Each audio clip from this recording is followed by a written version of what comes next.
नमस्कार विद्यार्थी मित्रों, मैं डॉक्टर बाबा साहेब भुजाड़े, हिंदी विभाग के जो समाज महाविद्यालय कोपरगांव।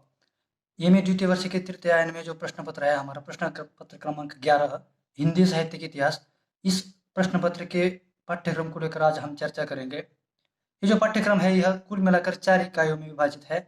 जो पहली इकाई है, इसमें कुल मिलाकर 3 मुद्दे हमें उसका अध्ययन करना है। पहला है हिंदी साहित्य इतिहास का दर्शन, दूसरा है हिंदी साहित्य इतिहास लेखन की पद्धतियां, और तीसरा है हिंदी साहित्य इतिहास का काल विभाजन तथा नामकरण। अब हिंदी साहित्य इतिहास का दर्शन, तो इतिहास किसे कहेंगे? अतीत के तथ्यों का वर्णन जो कालक्रमानुसार किया गया हो, उसे इतिहास कहा जाता है। अब जो इतिहास लेखन है, उस लेखन की जो पद्धतियां हैं, हमारे यहाँ कुल मिलाकर 4 पद्धतियों का अवलंब हिंदी साहित्य इतिहास लेखन करते समय विद्वानों ने किया है। इसमें जो पहली पद्धति है, हिंदी साहित्य इतिहास लेखन की जो पद्धति है, उसमें पहली पद्धति है वर्णानुक्रम पद्धति। इसे वर्णमाला पद्धति भी कहा जाता है। इसमें लेखकों, कवियों का परिचयात्मक विवरण उनके नामों के अनुक्रम के साथ किया जाता है। इस पद्धति में कबीर और केशव दोनों के विवेचन एक साथ इसलिए करना पड़ता है क्योंकि दोनों के नामों का अक्षर क है और क अक्षर से प्रारंभ होता है। भले ही वे दोनों कालक्रम की दृष्टि से एक भक्ति काल का हो और एक रीति काल का हो, किंतु उनको जब हम इस पद्धति के अनुसार इतिहास लेखन करते हैं तो उनको एक ही साथ रखा जाता है। और गारसा ताशी और शिवसेन सेंगर ने इसी पद्धति का अवलंब इतिहास ग्रंथ लिखते समय किया है, और इस पद्धति को बहुत सारे विद्वानों ने दोषपूर्ण माना है क्योंकि यह पद्धति इतिहास लेखन करते समय उपयुक्त पद्धति नहीं है। इतिहास लेखन की दूसरी पद्धति है कालानुक्रमी पद्धति। जॉर्ज ग्रियर्सन और मिश्र बंधुओं ने इसी पद्धति का अवलंब किया है। यह पद्धति भी दोषपूर्ण है क्योंकि इसमें कवियों और लेखकों का विवरण ऐतिहासिक कालक्रमानुसार जन्मतिथि के आधार पर होता है, और जन्मतिथि को आधार मानकर जब इतिहास ग्रंथ लिखा जाता है तो कहीं न कहीं उसमें गलतियाँ होने की संभावना अधिक मात्रा में होती है। इसलिए इतिहास लेखन की जो दूसरी पद्धति है कालानुक्रमी पद्धति, यह पद्धति भी उपयुक्त नहीं है या अनुपयोगी है। इतिहास लेखन की तीसरी पद्धति है वैज्ञानिक पद्धति।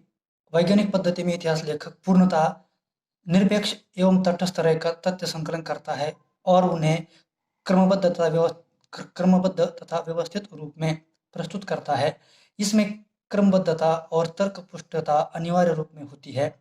इस पद्धति में भी वही दोष है जो कालानुसारी पद्धति में था, क्योंकि इतिहास में मात्र तटस्थ और निरपेक्ष रहकर संकलन नहीं करना है अपेक्षित, तो इतिहास में उन तथ्यों और निरपेक्ष जो संकलन है तथ्यों का, उन तथ्यों का विश्लेषण करना भी आवश्यक होता है। इसलिए यह पद्धति भी दोषपूर्ण मानी जाती है। हिंदी साहित्य इतिहास लेखन की जो चौथी पद्धति है विधेयवादी पद्धति। साहित्य के इतिहास लिखने में यह पद्धति सर्वाधिक उपयुक्त सिद्ध हुई है। इस पद्धति के जो जन्मदाता है वे वेन माने जाते हैं, जिन्होंने विधेयवादी पद्धति को 3 शब्दों में बांटा है, जैसे कि जाति, वातावरण और क्षण विशेष। हिंदी साहित्य का इतिहास लिखने में इस पद्धति का सूत्रपात आचार्य रामचंद्र शुक्ल जी ने सबसे पहले किया है। इस प्रथम इकाई का जो तीसरा मुद्दा है हिंदी साहित्य इतिहास, काल विभाजन और नामकरण। वैसे हमारे यहाँ काल विभाजन के कई आधार हो सकते हैं, जैसे कि कर्ता के आधार पर, उदाहरणार्थ प्रसाद युग, भारतीय युग, द्विवेद युग। प्रवृत्ति के आधार पर भक्ति काव्य, संत काव्य, सूफी काव्य, रीतिकाल। विकासवादिता के आधार पर आदिकाल, आधुनिक काल, मध्यकाल।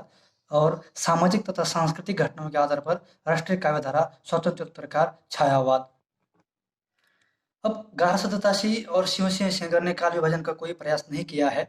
तो जब काल विभाजन की बात आती है तो बात शुरू होती है जॉर्ज ग्रियर्सन की अपनी पुस्तक the modern vernacular literature of Hindustan, इस ग्रंथ से, क्योंकि इस ग्रंथ में उन्होंने 11 अध्यायों में इस ग्रंथ को विभाजित किया है और प्रत्येक अध्याय एक कालखंड को व्यक्त करता है। किंतु इस काल विभाजन में वैज्ञानिकता का अभाव है और अध्यायों की संख्या अधिक होने के कारण उसे काल विभाजन जो किया गया है उसमें वह उपयुक्त नहीं माना जाता है। और फिर आगे जब काल विभाजन की बात आती है तो मिश्र बंधुओं का काल विभाजन सबसे शीर्ष पर आता है।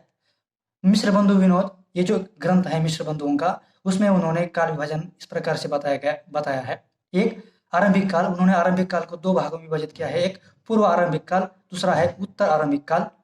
दूसरा है माध्यमिक काल, इसको भी उन्होंने दो भागों में विभाजित किया है, पूर्व माध्यमिक काल, प्रौढ़ माध्यमिक काल। और तीसरा है अलंकृत काल, इसे पूर्व अलंकृत काल, उत्तर अलंकृत काल, इस तरह से उन्होंने विभाजित किया है। चौथा है परिवर्तन काल और पांचवा है वर्तमान काल। इस तरह से मिश्र बंधुओं ने अपनी रचना मिश्र बंधु विनोद में काल विभाजन देने का प्रयास किया है। इसके बाद आचार्य रामचंद्र शुक्ल जी ने इस प्रकार काल विभाजन बताया है। उन्होंने हिंदी साहित्य के इतिहास को 4 कालों में विभाजित किया है, जैसे कि वीरगाथा काल, भक्ति काल, रीति काल, गद्य काल।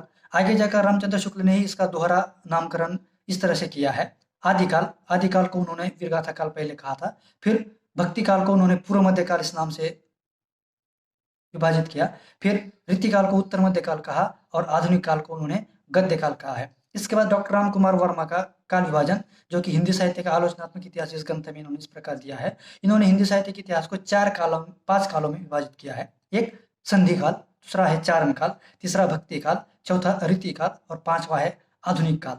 और ये जो काल विभाजन की परंपरा है, इस परंपरा में अगला नाम आता है डॉक्टर गणपत चंद्र गुप्ता का। इन्होंने इस प्रकार से काल विभाजन अपनी रचना हिंदी साहित्य का वैज्ञानिक इतिहास में किया है। इन्होंने हिंदी साहित्य के इतिहास को 3 कालों में विभाजित किया है। एक प्रारंभिक काल, दूसरा है मध्यकाल, मध्यकाल के इन्होंने 2 भाग किए हैं, एक पूर्व मध्यकाल, दूसरा है उत्तर मध्यकाल और तीसरा है आधुनिक काल। अब काल विभाजन के बाद बात आती है नामकरण की। आदिकाल को विद्वानों ने अलग अलग नामों से विभाजित किया है या उसके अलग अलग नाम बताए हैं, जैसा कि आचार्य रामचंद्र शुक्ल ने आदिकाल को वीरगाथा काल कहा, हजारी प्रसाद द्विवेदी ने उसे आदिकाल कहा, डॉक्टर राम कुमार वर्मा ने उसे संधि काल कहा तथा चारण काल कहा, महावीर प्रसाद द्विवेदी ने उसे बीजवपन काल कहा, राहुल सांकृत्यायन आदिकाल को सिद्ध सामंत युग कहते हैं, मिश्र बंधु उसे आरंभिक काल कहते हैं, तो डॉक्टर गणपत चंद्र गुप्त आदिकाल को प्रारंभिक काल यह नाम देते हैं। भक्ति काल को पूर्व मध्य काल कहा जाता है। तो रीति काल के नाम इस तरह से है, रीति काल को उत्तर मध्य काल कहा जाता है, रीति काल कहा जाता है, अलंकृत काल कहा जाता है, श्रृंगार काल कहा जाता है। तो ऐसे अलग अलग नाम विद्वानों ने हिंदी साहित्य इतिहास के नामकरण में रीति काल के बताए हैं। तो आधुनिक काल को गद्य काल और वर्तमान काल कहा जाता है। हिंदी साहित्य के इतिहास इस ग्रंथ में जो नाम प्रचलित है वे इस प्रकार है, और हिंदी साहित्य के इतिहास का जो काल विभाजन और नामकरण किया गया है वो इस प्रकार किया गया है। विद्वानों ने हिंदी साहित्य के इतिहास के पहले काल को आदिकाल कहा है, जिसकी समय सीमा 1050 से लेकर 1375 ईस्वी बताई है। दूसरा है भक्ति काल, जिसकी समय सीमा 1375 से लेकर 1700 तक बताई गई है। तीसरा है रीति काल, 1700 से लेकर 1900 तक उसकी समय सीमा बताई जाती है। और आधुनिक काल, जिसकी समय सीमा 1900 से लेकर वर्तमान समय तक हम कहते हैं।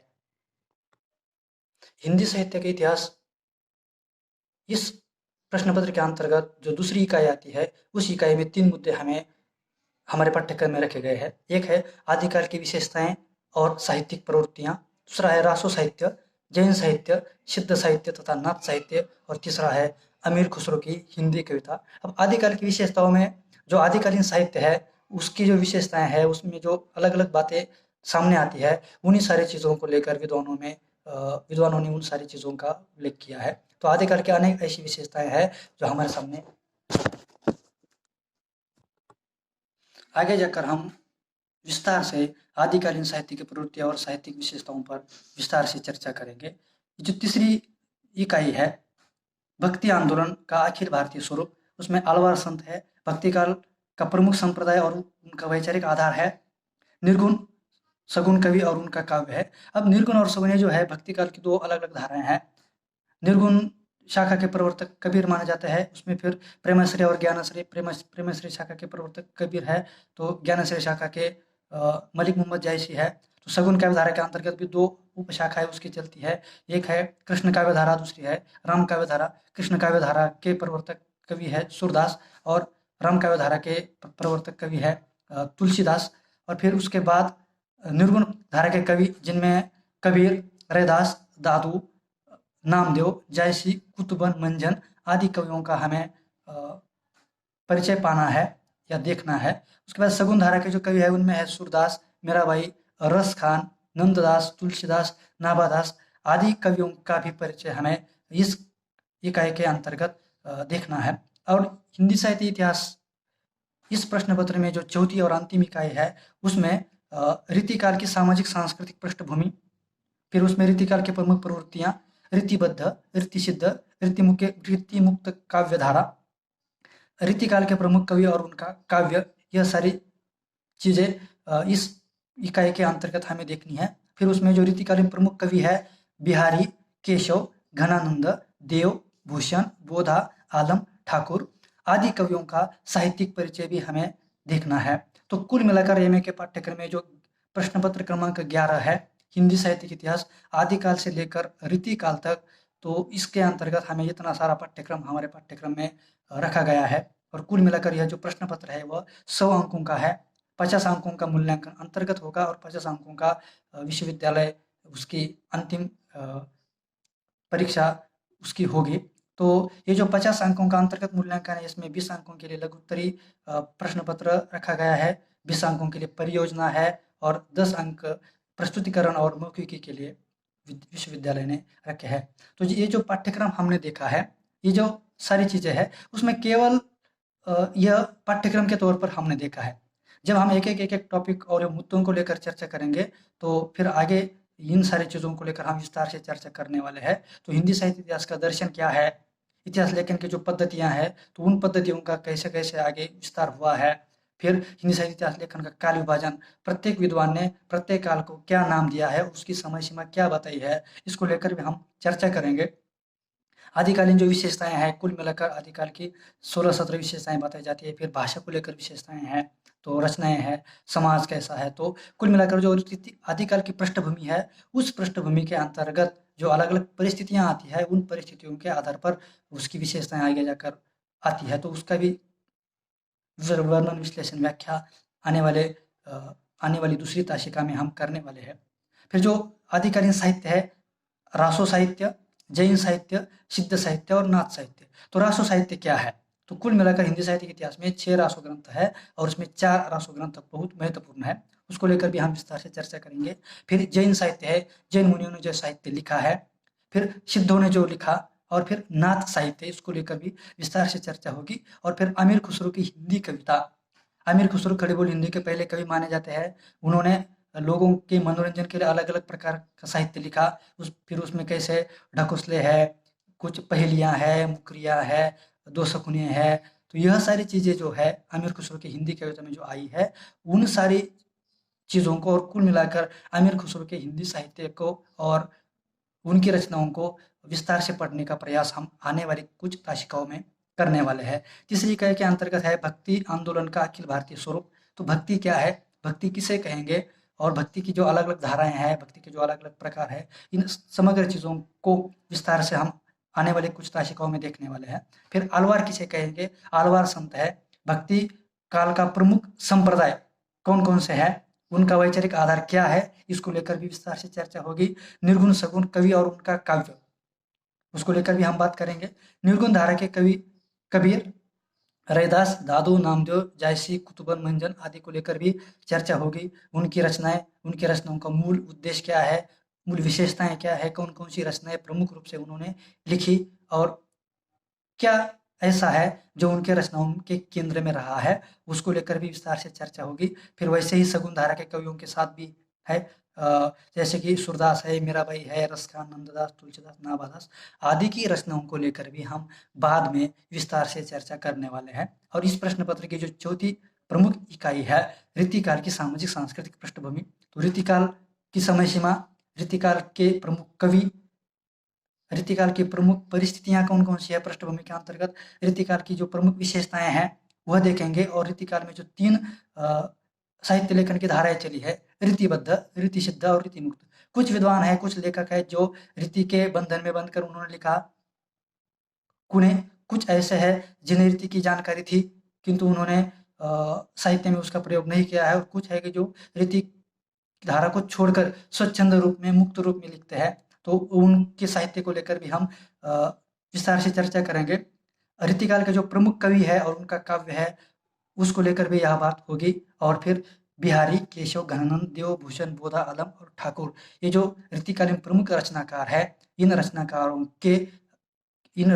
की रचनाओं को लेकर भी आने वाली कुछ ताशिकाओं में हम विस्तार से चर्चा करने वाले हैं। इसलिए ये जो प्रश्न पत्र का स्वरूप है, ये प्रश्न पत्र का स्वरूप केवल इस तालिका में हमने आपके सामने रखा है, ताकि हमें पता चले कि हिंदी साहित्य के इतिहास इस प्रश्न पत्र में तृतीय आयन में हमें कौन-कौन सी चीज़ें पढ़नी है। हो सकता है तृतीय वर्ष के हिंदी साहित्य के इतिहास में यह सारी चीज़ें हमने पढ़ी होगी, या कुछ चीज़ें इसमें नए सिरे से जुड़ी है, या कुछ चीज़ों को हटाया गया है। लेकिन कुल मिलाकर ये जो इतिहास है, इस इतिहास को हमें ठीक-ठाक रूप में पढ़ना है इस में पाठ्यक्रम के अंतर्गत। तो इतना सारा आप लोगों के सामने एक प्रश्न पत्र के स्वरूप के तौर पर हमने रखा है। आने वाली कुछ ताशिकाओं में इन समग्र इकाइयों को अलग-अलग रूप में और विस्तारित रूप में हम आपके सामने रखने वाले हैं। धन्यवाद।